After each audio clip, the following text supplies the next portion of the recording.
Good morning, everyone. I'm Dr. Chuah, Paediatric intensivist from PICU.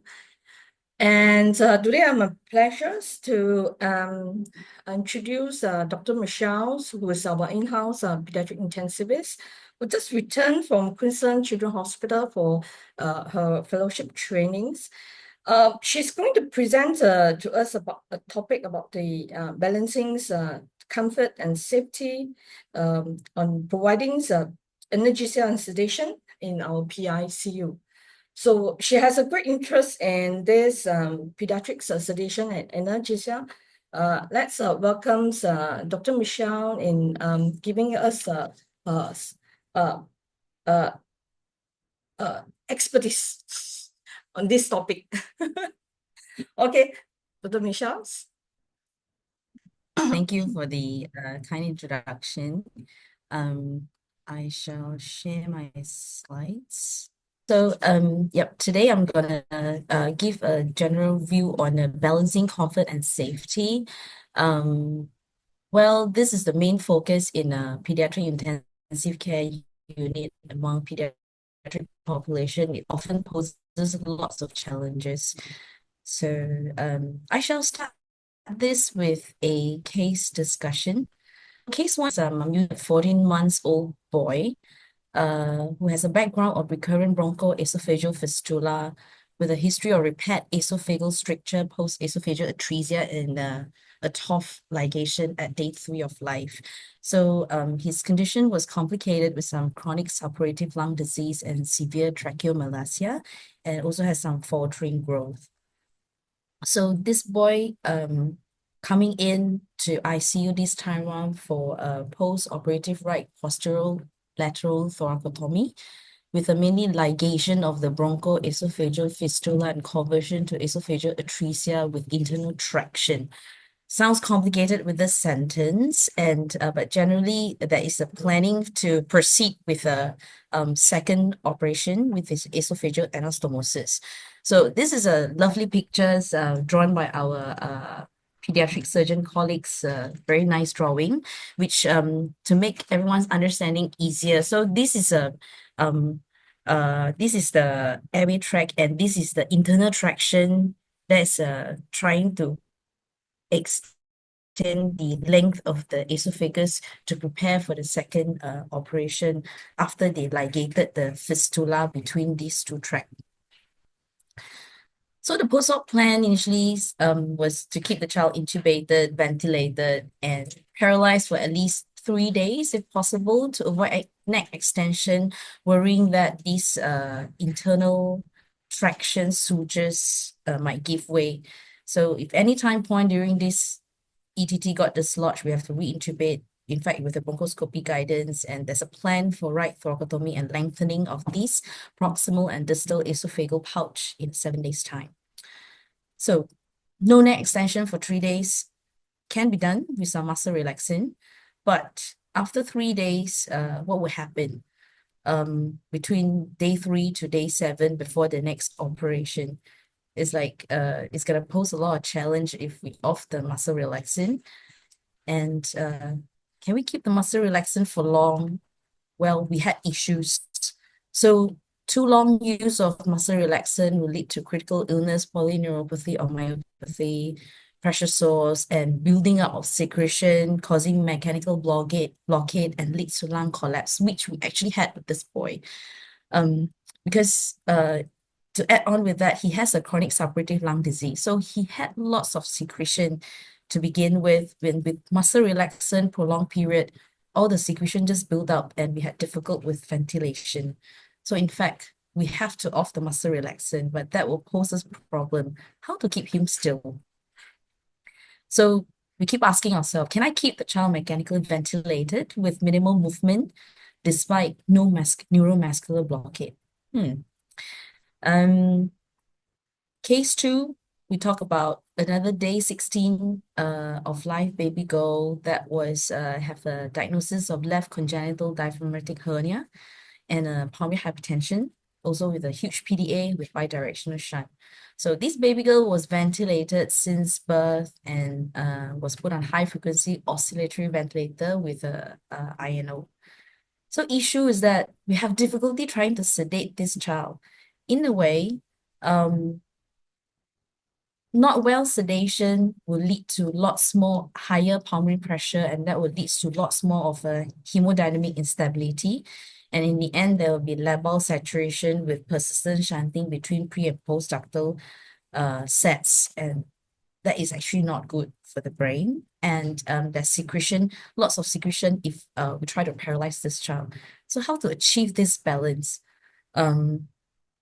Need to keep her still so that I can achieve some hemodynamic stability. But in a way, I couldn't afford to have too much secretion. We tried with infusion of fentanyl, midas, ketamine, and with intermittent boluses of muscle relaxant. And in fact, we will need some inotropic support to help this child. And it's still pretty difficult. We're literally standing beside the bedside trying to sort out the shunting issues. So I'm looking at what kind of option do we have? Because for both of these two cases that I've used, both of them actually has a limitation. They can't take anything enterally. So I only left with some IV options of sedation. And the usual one that we use are usually just mainly opioids and benzodiazepine group, and we'll add on some other group. So in a way, we have to explore different choices of drugs. So the challenge, again, for the two patients, we need the child to be in optimal sedation state to achieve the hemodynamic stability. So there goes, we'll talk about this analgesic sedation. So this is a sedation strategy used in intensive care unit that involve managing pain and discomfort before administering sedative. So this term has been used in our medical field for, I think, more than 50 years, but mainly starting in adult population, and then slowly all this will go into pediatric population. This mainly known as analgesia-based sedation. So this is recommended by the Society of Critical Care Medicine. So there's a guideline established to prevent pain and agitation in critically ill patients who are mechanically ventilated. So it recommended some multimodal approach, mainly using opioids, benzodiazepine, NSAIDs, paracetamol. And the goal in the end is actually to achieve balance between adequate pain relief and minimal sedation, allowing early patient recovery and reducing risks associated with prolonged sedation. So the importance of these things is we're talking about how it affects our pediatric population. Peds love to talk about neurodevelopment. So in a way, we're always trying to think of measures trying to protect the developing brain. So in a way, we're talking about preventing cognitive and behavioral impairments during this initial period of neuroplasticity in the early childhood. So we are looking at providing some analgesia to minimize pain and distress, so that it can also help to avoid this group of children having bad experience in the early life, and hopefully prevent them from having issues with emotional dysregulation and heightened pain sensitivity in later life. So this pain management aspect is also help a lot in terms of it can enhance care compliance from children with the caregiver. So we are hoping that with adequate pain control, we can help with the early recovery, we can promote for early mobilization and early out of ICU. And by looking at how it helps in terms of family-centered care, it also helps to reduce distress that the parents or the caregiver anxiety, so they won't be so distressed about, oh my God, my kid is having pain, and that can cause pretty lots of distress to the family around all these small children. And in terms of ethical considerations, there's a lot of aspect to talk about, as in terms from our healthcare, as a healthcare provider, is it a failure to identify pain as a priority in the patient care? And talking about is there any failure in establishing an adequate physician-patient relationship? Just because sometimes the caregiver could have insufficient knowledge regarding adequate prescription of analgesia, and there's some conflicting notions associated with some drug-induced tolerance and fear of addiction later if you use too much of all this opioids or benzodiazepine group. So what is well known to all is that critically ill pediatric patients require intensive care, need analgesia and sedation to reduce pain and alleviate stressful stimuli. So in a way, optimal management of these poses a great challenge and is often complicated by issues such as tolerance drugs, iatrogenic withdrawal syndrome, especially when we have to use it more than 72 hours, delirium, and potential adverse outcome like removal of some intravascular devices or accidental extubation, things like that. So side effect of unaddressed pain, we'll talk about persistent pain causes adverse physiologic and psychological adverse effect. Things like it can lead to immunosuppressant. So pain is well known to increase cortisol level. So in a way, cortisol level can actually suppress or causes inactivation of the immune system. So that leads to risk of infection. So in a way, these will lead to delay wound healing, if especially among post-op patient coming in with lots of huge surgical wound, and it also causes add on to the impaired sleep in a hospital environment, and this can also lead to some hyperalgesia state. Patient can feel feeling of helplessness, and all these contribute to post-traumatic stress disorder. And lastly, slow rehabilitation. So all these are the side effects that we all do not want. So the main barrier is not easy to accurately assess pediatric pain because there's lots of variation, mainly is age. Children generally below 3-year-old, they are pretty non-verbal, and there's a limitation of how we can communicate. So all these are very dependent on how the healthcare provider assess the pain.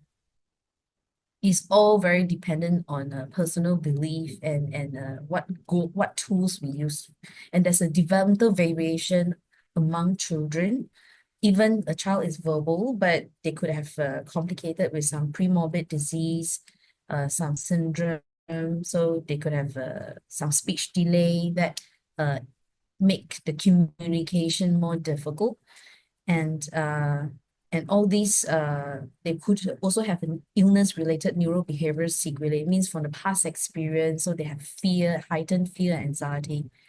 And then in terms from the caregiver as a healthcare provider, generally, do we all actually have enough training and spend enough time to learn about what is adequate pain and sedation? Is there any intrinsic bias or how we believe all these things can affect children? Can a neonate, a very young baby, feel pain?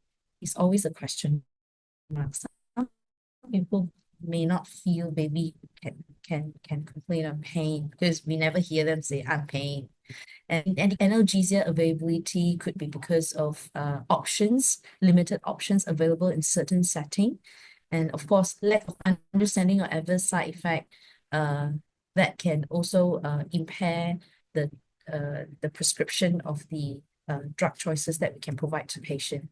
So ideally, we need a child in a ICU, pediatric intensive care. We need a child to be in a state of sleepy and quiet, who require stimulus to being awake without distress and excessive movements. So we're talking about mechanically ventilated children. This is what is ideal. But so that means that the patient can actually breathe in synchrony with the ventilator, do not fight, and able to tolerate procedures like some general routine change of diapers and sponging early in the morning without having a desaturation, bradycardia, breath holding, things like that. Of course, gold standard, supposedly, how comfort they are, supposed to be self-reporting, but we can't really do that in the pediatric population. For bigger children, teenager and above, maybe we can, but not for the non-verbal one. So this is a chart. This is a picture showing this overlapping of issues with adequate pain control between the pain, the under sedation, delirium, iatrogenic withdrawal syndrome, the symptoms of it. Generally, it's all very non-specific. Symptoms like you can see in the middle of the chart here, there's tachycardia, tachypnea, vigorous body movement. It can be due to pain, can be due to under sedation, can be due to withdrawal, can be due to delirium.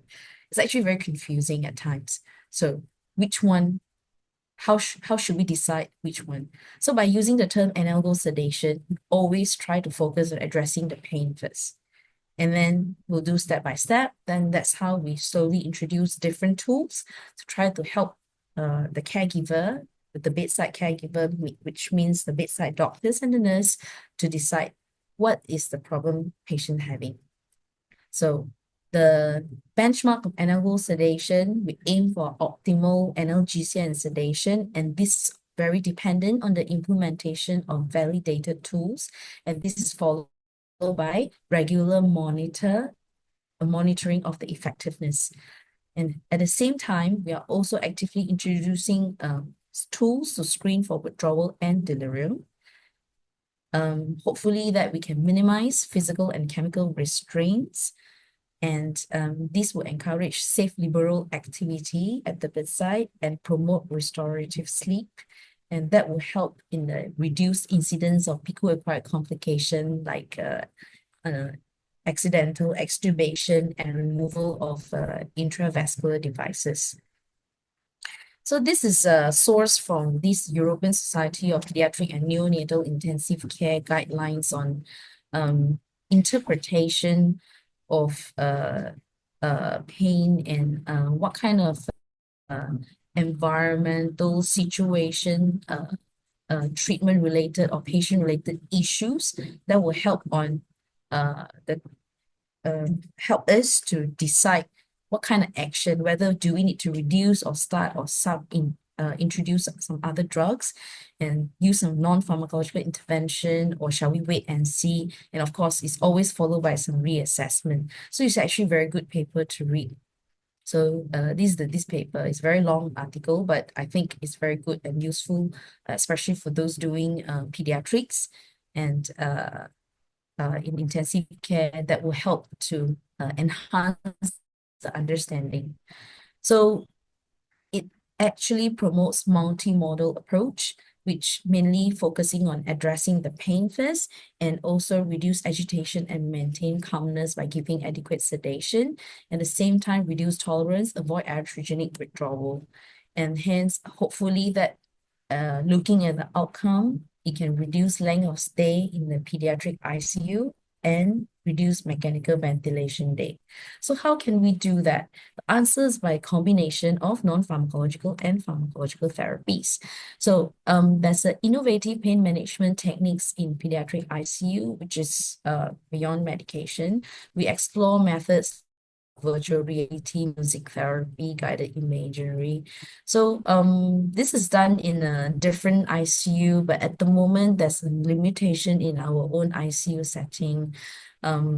We do provided some videos for children to watch so that it can actually distract them, and then make sure that there's adequate continuous education among the nurses to provide comfort positioning, and also adjustment of the environmental lighting and noise reduction, especially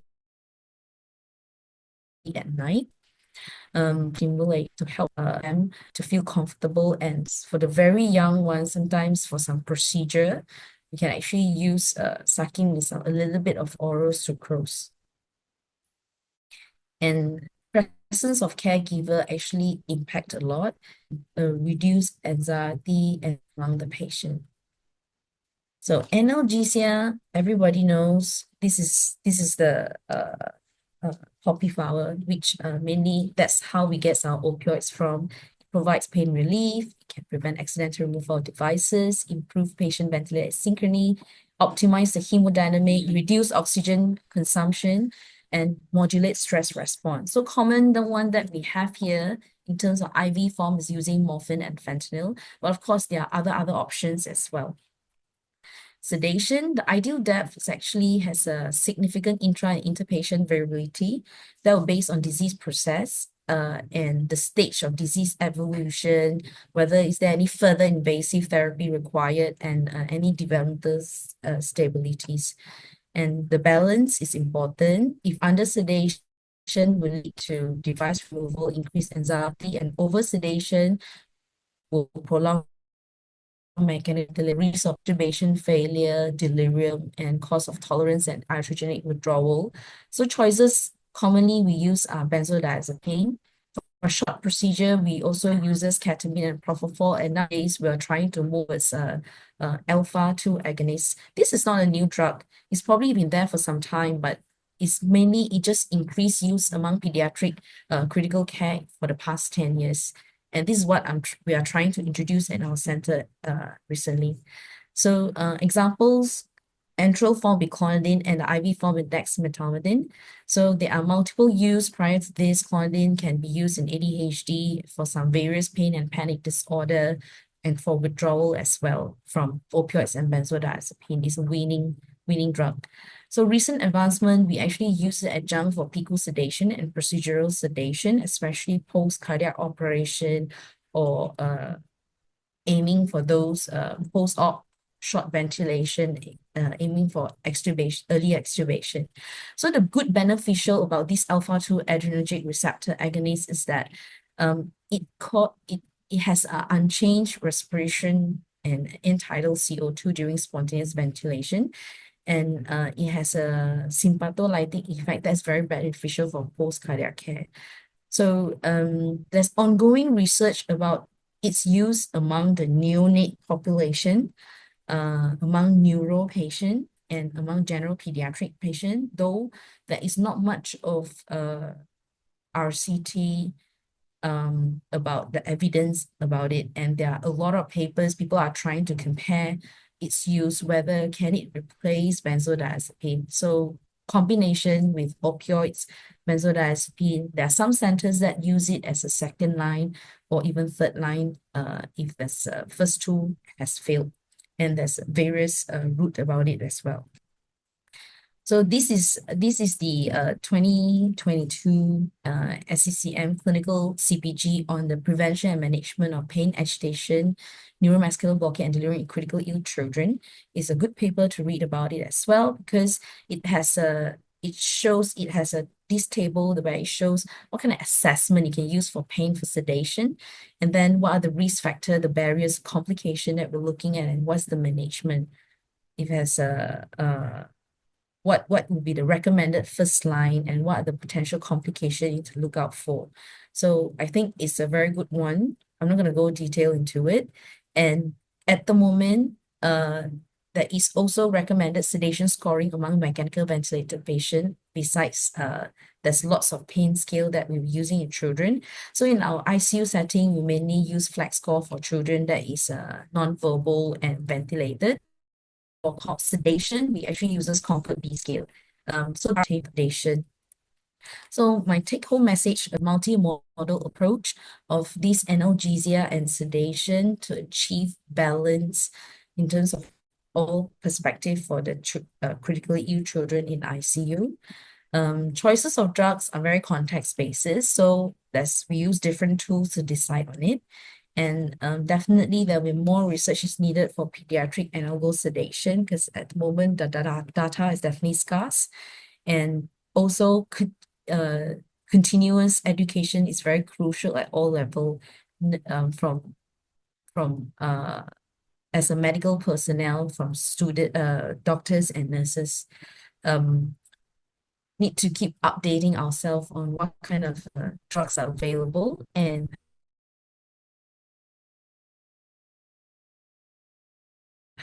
what are the tools we can use. Okay, thank you. Thank you very much, Dr. Michelle, for such a comprehensive presentations on sedations and analgesia, and presented our challenges in the pediatric ICU. So, could I see the chat box? There's no questions. I think I will pass it to Dr. and Jenna, the subsequent presentations moderators. Thank you very much, everybody.